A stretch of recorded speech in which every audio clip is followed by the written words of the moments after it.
Dr. Srilatha Suresh from Odyssey, Journey of Life. There is a saying, if you can't fly, try to run. If you can't run, try to walk. If you can't walk, try to crawl. You keep moving towards your goal. So that's what our special guest today, Mrs. Shweta Singh, is about. Thank you, Dr. Srilatha. Thank you for having me.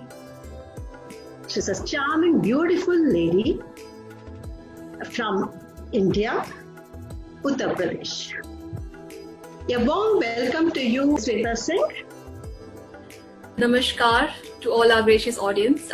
It's always blissful listening to such a beautiful introduction. It's always music to my ears. And yes, it's me, a simple girl who still has lots to achieve.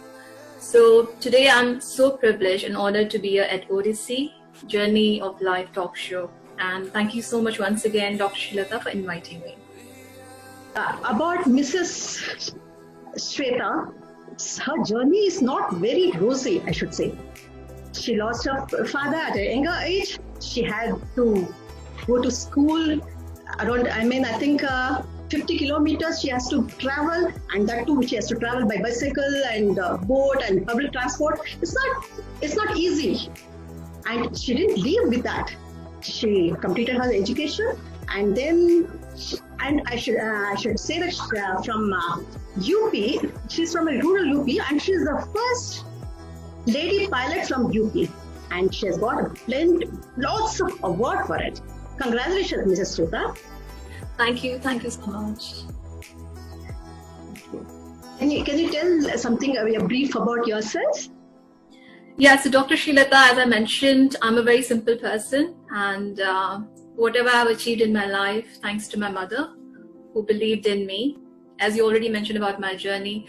So these are all, a little bit of baby steps which I had in my life, but still it's a lot to go on. I'm working really hard for that. For me, it's all about living a legacy of love, legacy of kindness. I want to do a lot because I come from a rural part of India, and I've seen the struggle there with no infrastructure. As you think about it, education is the basic necessity which every child needs. And when you have to travel so hard just to get this small thing in your life, just to understand, like, once you have it, how independent you can be. So I think now what I'm doing, my new project, it's all about working in the villages and rural areas. So I want to change everything. I understand, like, a lot of people told me it's not easy, but when they told me that it's impossible, I worked really more harder to make it possible. So that's my aim at the moment. I'm an entrepreneur. I've started my own firm, which is Majestic by Shweta Singh. I'm doing lots of other work. I want to share a few pictures of yours.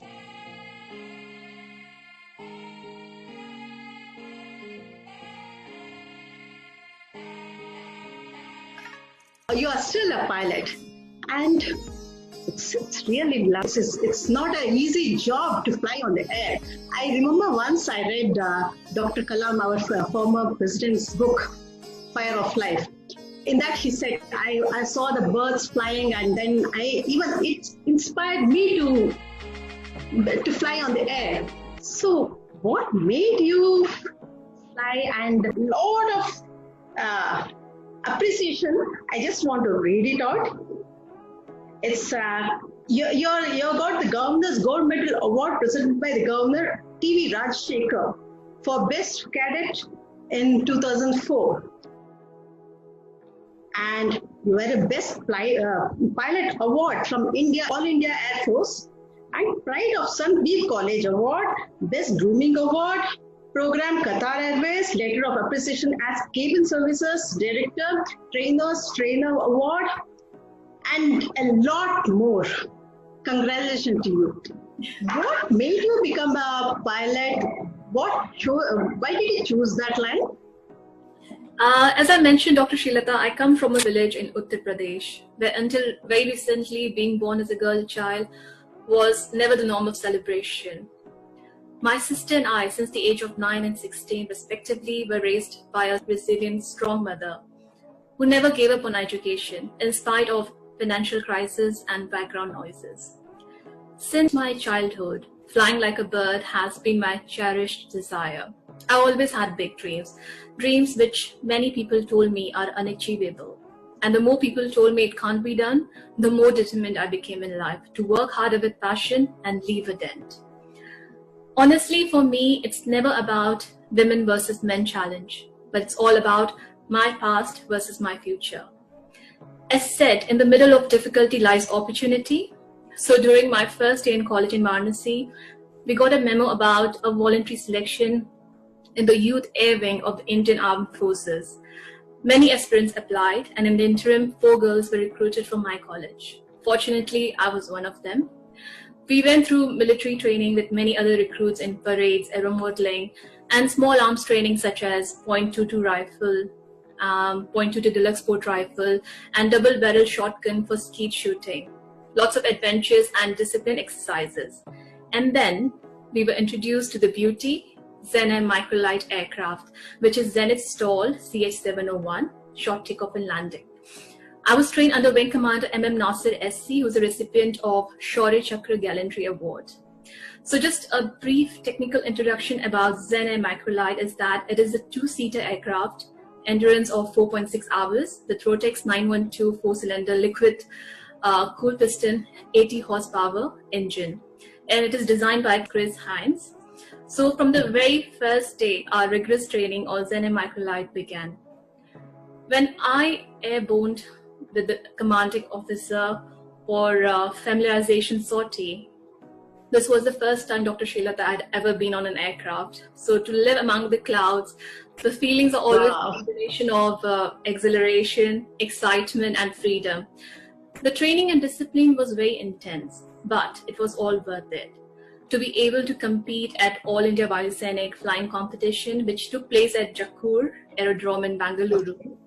A total of 47 air flying units from 15 directorates across the country took part in the competition.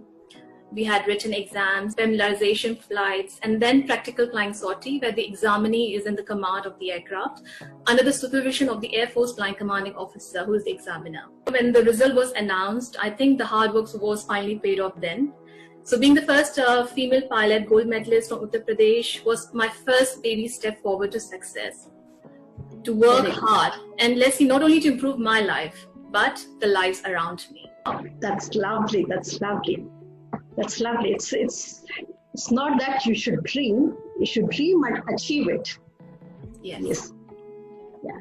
And I heard in 2018 you were awarded as a Mrs. India award, and it was in the lifestyle magazines also. It's Elite magazines also. Can you show some light on that? About Mrs. India, Dr. Srilatha, it was never my dream to become Mrs. India, honestly. However, it certainly felt like a dream after receiving the title and the crown. So just a little bit background story about what happened was, one day I was just at my home and an agency contacted me, having noticed one of my social media platforms, and they requested me to enter international beauty pageant. So at first, I was a little circumspect about the contact. So I asked a member of my team to do some due diligence and get the credibility of the organization, etc., and all these things. And this would always be my first advice for any person who's looking to enter a beauty pageant. So thereafter, I was provided details of my nearest audition locality, and truly it was very competitive.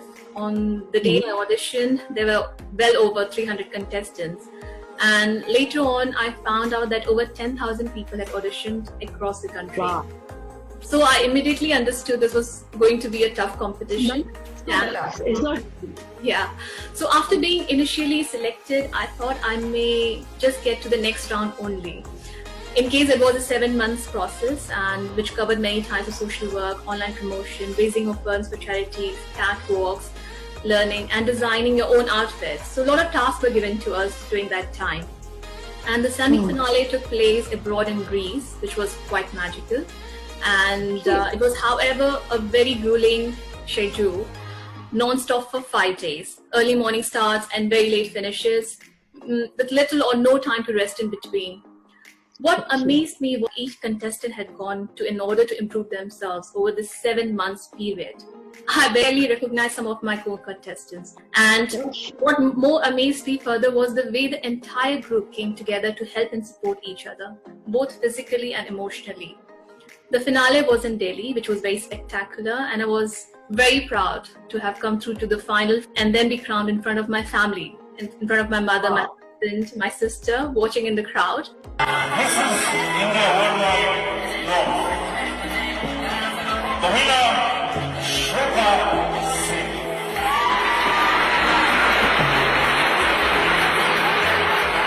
Attention please to the audience.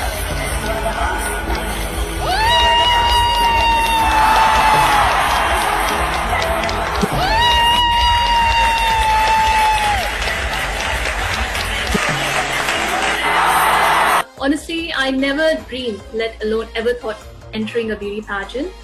However, like anything in life, if it is worth doing, then it is worth doing it well. Wow. Congratulations to you. Congratulations. Thank you. Achievers Award 2018, and you are a brand ambassador for IIT Delhi alumni.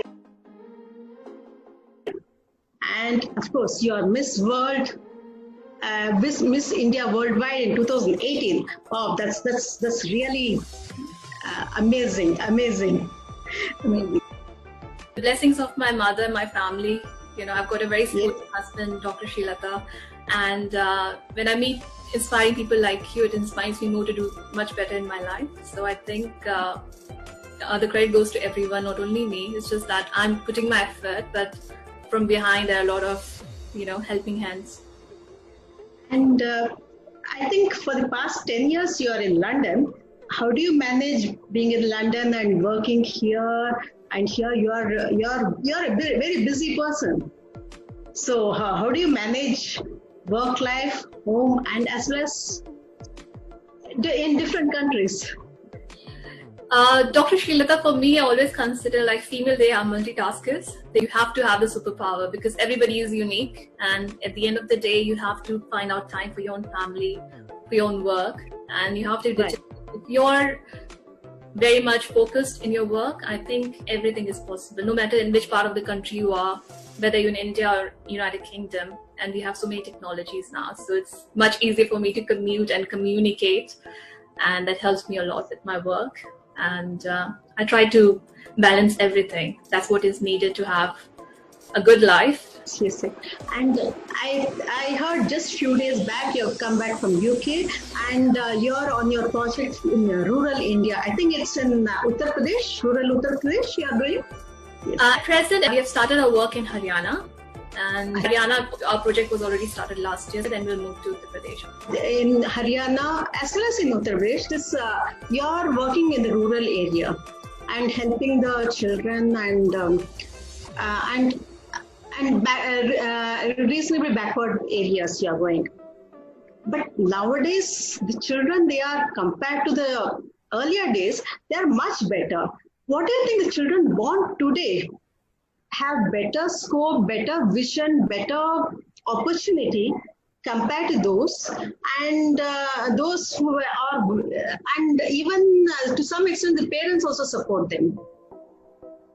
What do you want to say? What do you say about it? The children nowadays today, how they are better benefited through all these NGOs and through all the people who are supporting them? This is a very pertinent question, Dr. Srilatha. In today's day and age, where parents, societies, and governments that the global standard of living should rise and continue to do so for future generations, right?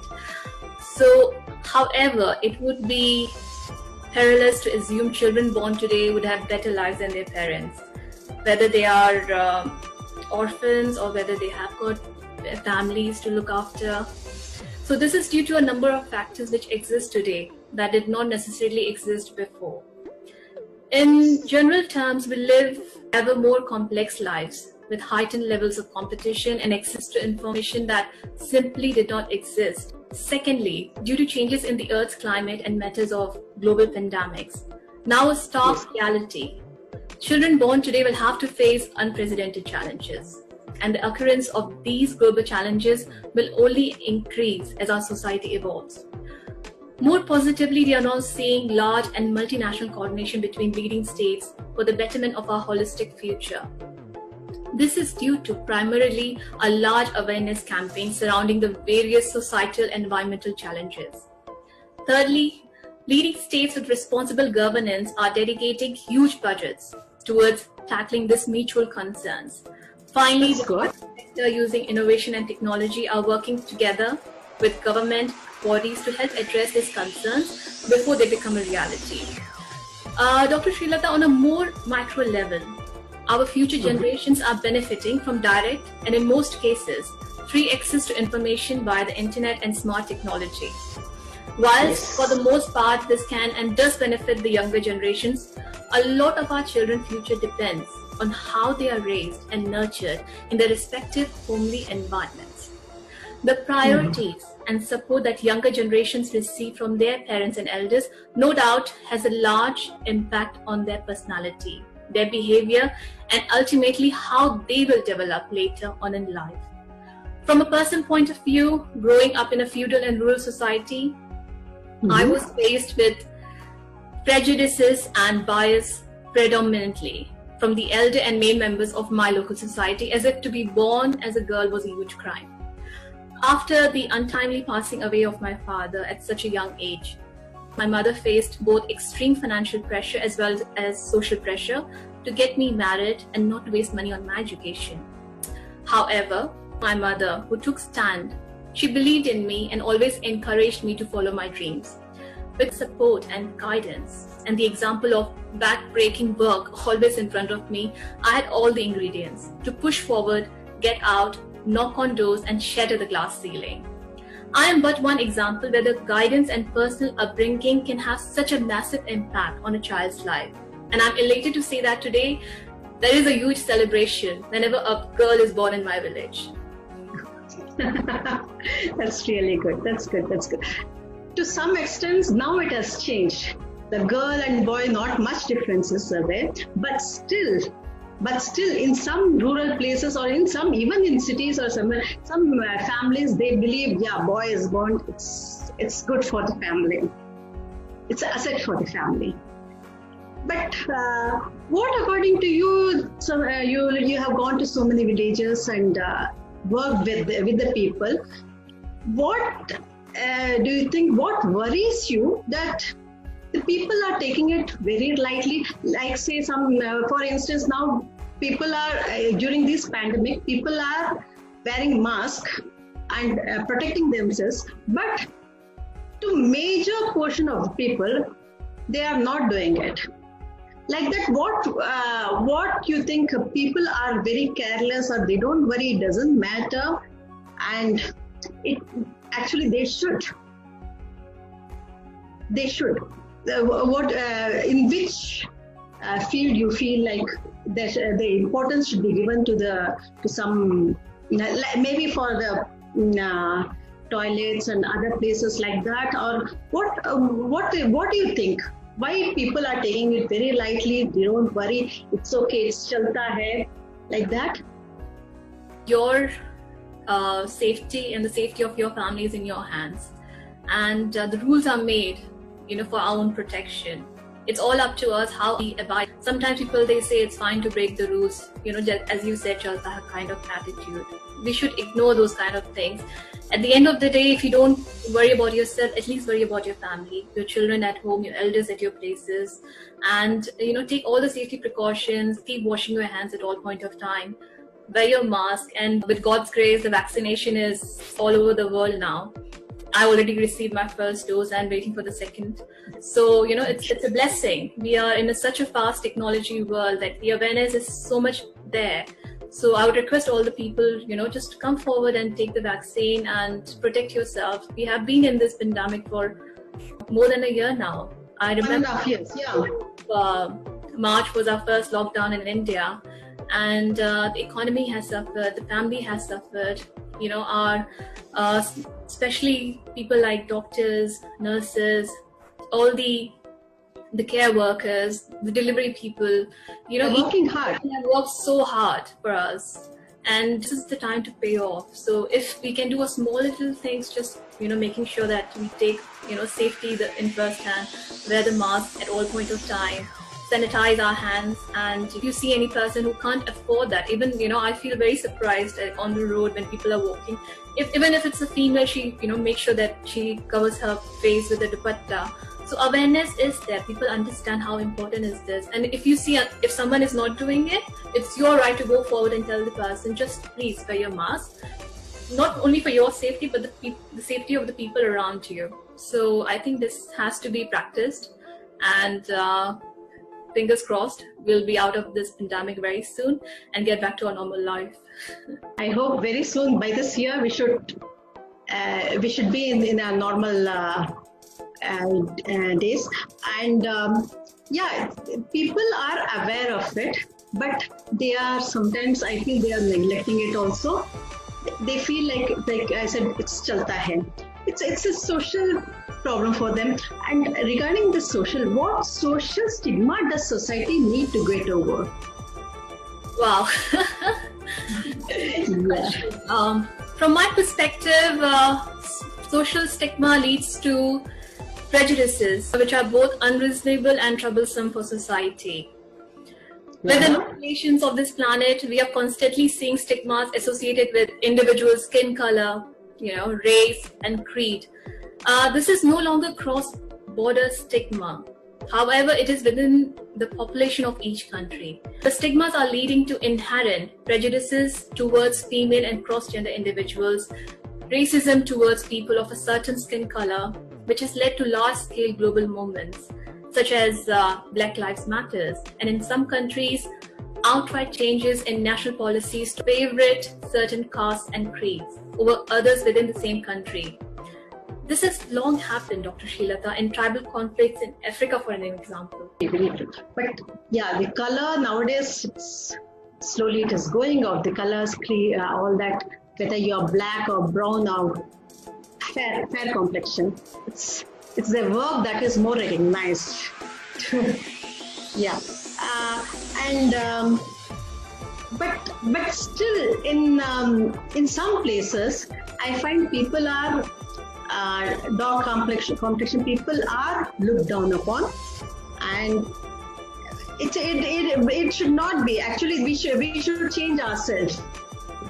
Yeah, I agree to that, Dr. Shweta. Just a small, simple example.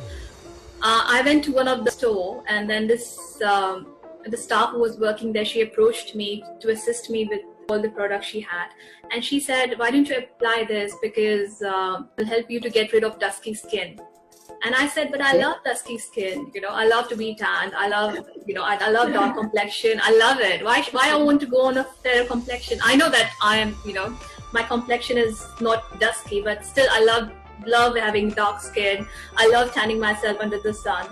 And I was very surprised. Even she got a bit shocked, because I think this has become a culture from our ancestors, our elders. They always used to say that if the girl is fair, or if the guy is fair, they are the prettiest ones. But now the mentality is changing. People are going more towards darker complexions. They're loving it, and it's just about how you look from outside. It's all about how you are inside as a person. You should have a beautiful heart, and that's what it matters. For me, that's the beauty. Yes, that's the beauty. Yes. And you have achieved a lot. You have accomplished a lot. You have come from a rural background, and slowly you have achieved a lot. You have done a lot for the society, and you have accomplished quite a lot. And anyway, still you have quite a long years to go. What are your future goals in your life? My mother didn't have enough finances to cater both mine and my sister's education. So I gave up studying after my graduation just to meet the responsibility of my family. I've worked bloody hard in my life so that not only my younger sister, but also both my cousins had all the resources they needed to complete higher education at reputable universities, and so that they can achieve their dreams. Today, watching them settled and financially independent makes me feel accomplished and happy at the same time. Presently, I feel accomplished like anyone else when I have put my mind towards completing a very difficult task, which is for the betterment of someone who is less fortunate than myself. This applies to anyone whom I may be working with or on behalf of. As an example, working for society whom face economic challenges, or working with a group of individuals who are economically sound but suffer from incurable health elements and the spectrum in between, have brought me great joy and satisfaction.